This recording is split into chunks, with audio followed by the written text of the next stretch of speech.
Momento aprendizagem. Agrifor. Olá, sejam bem-vindos a mais um momento de aprendizagem do projeto Agrifora. Estamos aqui para o nosso quinto encontro do curso de Princípios Básicos da Agroecologia. Eu sou Flávia Biloff e faço parte da equipe do projeto. Na aula de hoje, nós vamos falar sobre um tema essencial para a produção sustentável e para a agroecologia: manejo do solo e solo vivo. E essa frase que trago aqui resume muito bem a importância do assunto. Sem solo vivo, não há vida no campo. E hoje nós vamos entender o porquê. Ao longo dessa aula, nós vamos compreender o que é um solo vivo, quais são os principais problemas causados pelo manejo inadequado e como práticas agroecológicas podem conservar, proteger e recuperar esse recurso que é tão precioso. O solo, ele é um dos nossos recursos mais valiosos.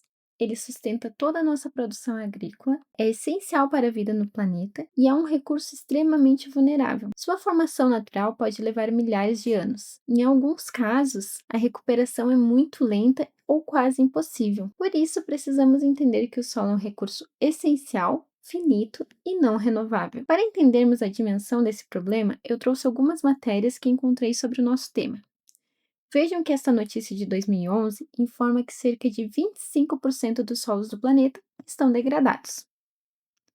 Já nessa outra notícia de julho de 2025, estamos falando de 64%. Em 14 anos, um aumento de 39% na degradação e fragilidade do solo do mundo. Essa fragilidade impacta diretamente a agricultura e o meio ambiente. Quando o solo é maltratado, ele dá sinais, e um dos principais é a erosão, que é a perda da camada fértil do solo pela ação da chuva e do vento. Essa camada superficial é rica em nutrientes e matéria orgânica. Quando ela se perde, o solo empobrece e a produtividade diminui. Essa imagem mostra uma vossoroca, que é um exemplo extremo de erosão. Ela se forma quando a água da chuva vai aos poucos abrindo sulcos no solo. Se o solo não estiver protegido, esses sulcos aumentam e ficam mais profundos e acabam formando grandes buracos como esse que nós estamos vendo. Outro problema comum é a compactação do solo. O solo fica endurecido, dificultando o crescimento das raízes e a infiltração da água e também a circulação do ar. Isso pode acontecer pelo excesso de maquinário, pelo pisoteio dos animais ou por manejo inadequado, perda de nutrientes. Além da erosão, o solo também perde nutrientes, como por exemplo quando a água da chuva escorre. Ela não leva apenas a terra, ela leva também os nutrientes importantes para as plantas. Na imagem, nós vemos os pontos vermelhos, verdes e azuis. Eles representam esses nutrientes sendo carregados pela água da chuva. Parte desses nutrientes eles vão embora junto com o solo pela erosão, outra parte pode se infiltrar e ser levada para camadas mais profundas no processo chamado lixiviação, e quando essa água carregada de solo e nutrientes chega até os rios, ocorre o assoreamento, que é o acúmulo desse material no fundo dos rios. Agrotóxico em excesso. O uso excessivo de agrotóxico prejudica o equilíbrio natural do solo. Além de combater pragas, ele pode eliminar organismos benéficos como bactérias, fungos e insetos que são importantes para a fertilidade. Falta de cobertura vegetal. Quando o solo fica exposto, ele sofre com o impacto da chuva, com o vento e com o calor excessivo. Isso favorece a erosão, a perda da umidade e o aumento da temperatura. O solo nu, ele é um solo desprotegido. Solo morto e solo vivo. Aqui nós vemos uma comparação importante. De um lado, um solo morto, seco, rachado, sem vida. Do outro lado, nós vemos um solo vivo, úmido, fértil e cheio de atividade biológica. A fertilidade do solo depende da vida que existe nele. Por isso que nós podemos dizer: quando o solo morre, a agricultura acaba. Solo vivo, um ecossistema em movimento. Um solo vivo ele é muito mais do que terra. Ele é um ecossistema complexo e dinâmico, cheio de vida. Nele encontramos micro-organismos como bactérias e fungos que ajudam na decomposição da matéria orgânica. Também encontramos minhocas e insetos que melhoram a estrutura do solo. A matéria orgânica alimenta essa vida e a estrutura porosa permite a circulação da água e do ar. Tudo isso mantém o solo saudável e produtivo. O que um solo vivo faz por nós? Um solo saudável funciona como uma verdadeira fábrica natural. Ele recicla nutrientes, produz matéria orgânica, armazena água, protege as raízes e ajuda no controle natural de pragas. Ou seja, quanto mais vivo o solo, mais equilibrado e produtivo será o sistema. Um dos fatores que mais contribuem para isso são as raízes das plantas.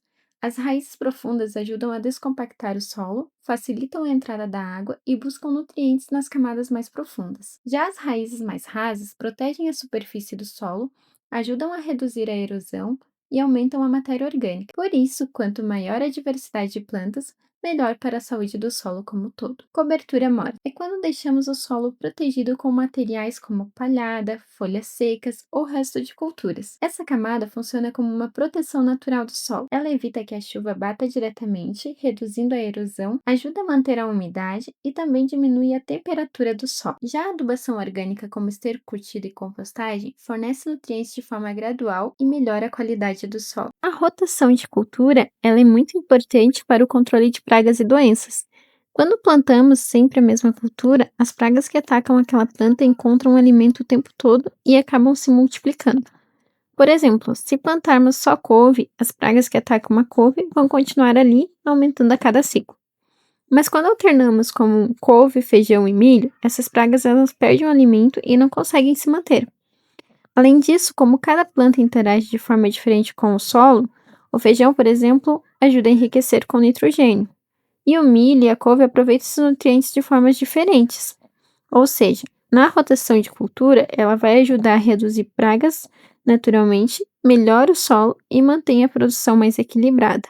Consórcios produtivos são quando plantamos duas ou mais culturas juntas no mesmo espaço. Na agroecologia, isso é importante porque as plantas podem se ajudar, por exemplo, o milho com o feijão. O milho serve de apoio para o feijão crescer e o feijão ajuda a melhorar o solo fixando o nitrogênio. Outro exemplo é a mandioca com hortaliças. A mandioca demora mais para crescer e as hortaliças aproveitam o espaço entre linhas e são colhidas antes. Isso permite um melhor aproveitamento do solo, da luz, da água e dos nutrientes. Além disso, a diversidade de plantas ajuda a reduzir pragas e doenças, tornando o sistema mais equilibrado. Adubação verde é quando plantamos algumas espécies não para colher, mas para melhorar o solo. Essas plantas, como o crotalária e mucuna, ajudam a enriquecer o solo de forma natural. Quando elas crescem, suas raízes melhoram a estrutura do solo, ajudam na infiltração da água e reduzem a compactação. Depois, essas plantas são cortadas e ficam sobre o solo virando matéria orgânica. Revolvimento mínimo. O revolvimento mínimo é evitar mexer demais no solo. Na agroecologia, quanto menos a gente revolve o solo, melhor. Isso porque o excesso de revolvimento, como a aeração e gradagem, pode destruir a estrutura do solo e prejudicar os organismos que vivem nele, como as minhocas e os micro-organismos. Solo convencional ou solo agroecológico. Aqui nós vemos a diferença entre dois tipos de manejo. No sistema convencional, o solo costuma ser mais duro, com pouca matéria orgânica e pouca vida. Ele retém menos água e, com o tempo, a produtividade diminui. Já no sistema agroecológico, o solo é mais fofo, rico em matéria orgânica e cheio de vida. Ele retém mais água, tem mais biodiversidade e se torna mais produtivo ao longo do tempo. Enquanto o sistema convencional desgasta o solo, o agroecológico fortalece. Solo saudável, clima instável. Um solo saudável ajuda a enfrentar as mudanças climáticas. Hoje temos períodos de seca mais intensos e chuvas mais fortes, e o solo precisa estar preparado para isso. Um solo vivo consegue reter mais água, ajudando as plantas a resistirem melhor à seca. Também protege nas chuvas porque absorve melhor a água e evita a erosão. Além disso, o solo saudável armazena carbono, ajuda a reduzir os impactos do clima. E tudo isso faz com que a produção seja mais estável mesmo com a variação de tempo. O solo responde diretamente ao cuidado que a gente tem com ele. Quando cuidamos bem, produzimos alimentos mais saudáveis e isso impacta diretamente na nossa qualidade de vida. Também é importante lembrar que é possível recuperar um solo degradado. Com práticas corretas e dedicação, a gente consegue devolver a vida e a fertilidade para o nosso solo. Fica uma reflexão.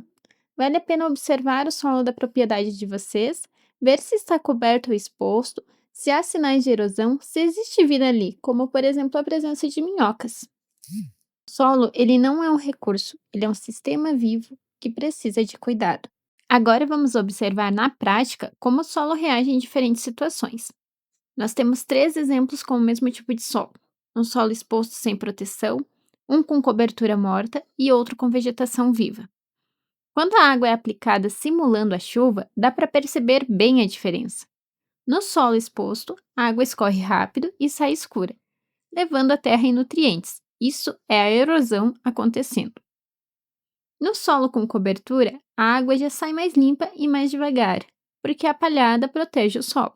E no solo com vegetação, a água infiltra melhor e sai praticamente limpa, mostrando um solo saudável. Quando a água sai escura, a fertilidade está indo embora. Quando sai limpa, o solo está sendo protegido. Com isso, a gente consegue entender como o cuidado com o solo faz toda a diferença. Um solo protegido conserva a água, mantém nutrientes e garante a produção ao longo do tempo.